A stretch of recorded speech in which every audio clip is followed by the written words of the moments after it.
Guys, big Infinity War update. Recently, news broke about how the Guardians of the Galaxy and Thor and the people he hangs with in Thor Ragnarok will connect to Infinity War and the Thanos quest. I've got to talk about it.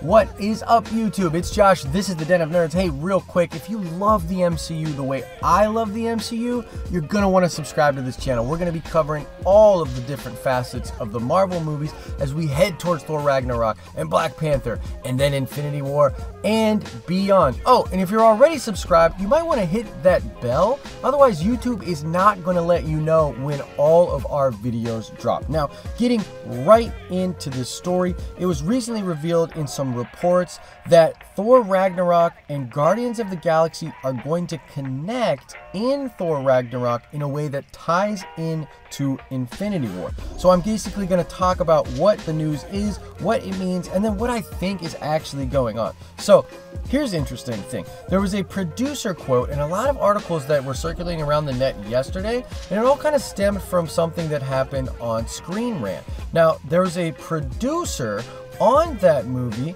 whose name is Brad Winderbaum. Now, Brad gave this quote in his Screen Rant interview yesterday. "We're definitely leaning into Jack Kirby more heavily than Guardians.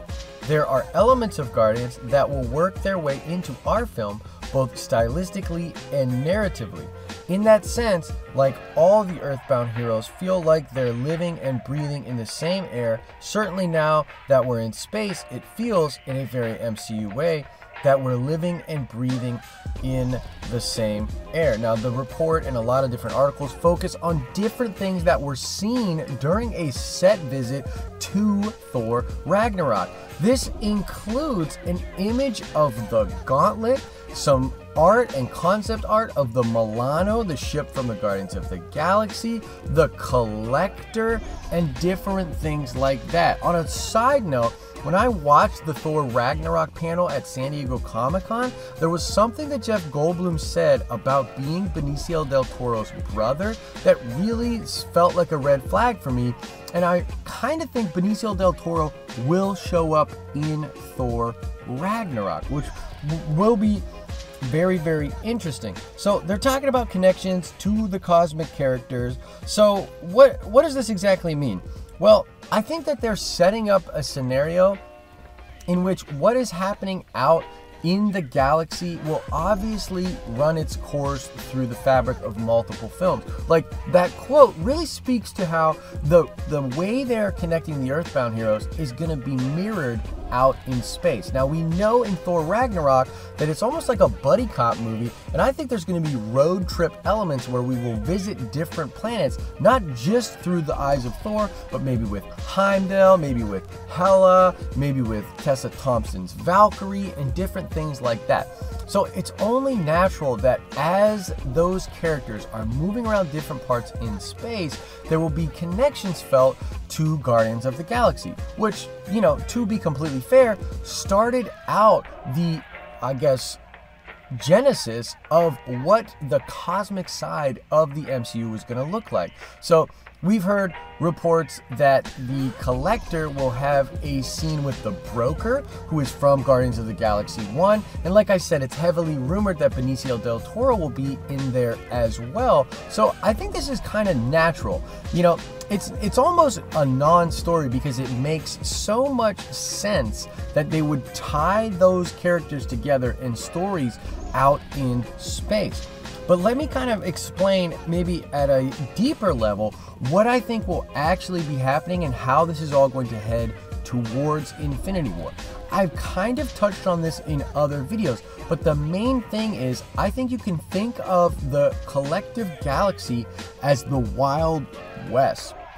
There will be certain characters out there that are gunslingers, certain characters out there that are white hats helping people out, and there will always be a bartender type character that knows a story about another character that somebody's looking for. So I think that things are going to be connected, and you're going to have all these interesting moments where people are talking about the son of Ego and how he's running around with the Guardians of the Galaxy and how the Nova Corps did this, and Thanos, most importantly, I believe will be a topic of discussion for the people around the galaxy. I think that the Grand Master and the Collector are all going to be aware of what Thanos is doing. And I'll take it even further.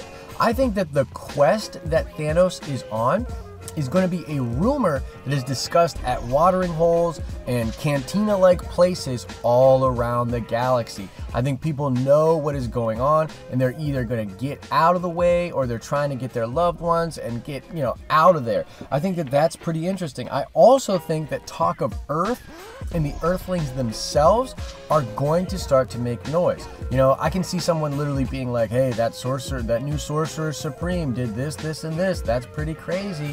Dormammu came to Earth from the Dark Dimension.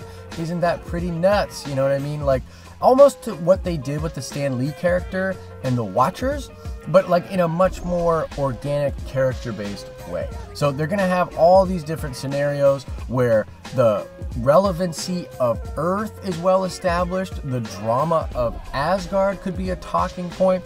I'm actually hoping that a situation is delved into where people are talking about the Kree and the Skrull and the movements of their armies in a big galactic conflict, which will lead into the infinity that I think is going to happen in the Avengers 4 movie, which I'll cover more heavily in a video later. But that is the basic news. It's confirmed by producers and reporters that the Guardians of the Galaxy and the Thor movie are going to kind of combine in the sense that the galaxy is going to be a shared universe, much like the Earthbound heroes are having.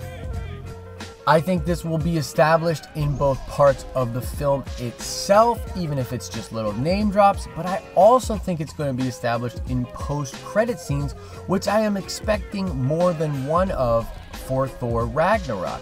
I think the soul gems in Thor Ragnarok, and keep an eye on the channel for a theory video that I'm going to be dropping very soon about that, but I do find this news very, very cool. It confirms some of the things that I'm thinking about, and here's the thing, if Thanos is coming from the galaxy towards Earth, it's only natural that we follow what that will look like with the characters out in space and then the characters on Earth. The scene where Thor is slammed against the window of the Milano for the Infinity War trailer might actually be the post-credit scene for Thor Ragnarok. It's all going to lead that way. And there's also an outside chance that Hela is going to replace Mistress Death in the Infinity War movies. So that's all of my thoughts, the reports that are out there, but what do you think about this? Are you excited that there's going to be a lot of crossover between the Guardians of the Galaxy and Thor Ragnarok? Do you think that makes a lot of sense? Do you want to see the Collector and the Grand Master together? And are you expecting some name drops of Thanos and the quest he is on in the Thor movie, which comes out in just a couple months? Man, I'm excited for that. Actually, just a couple months. So super excited for that. Let me know your thoughts in the comment section, guys. As I always say, I hope you are having an awesome and nerdy day. See ya!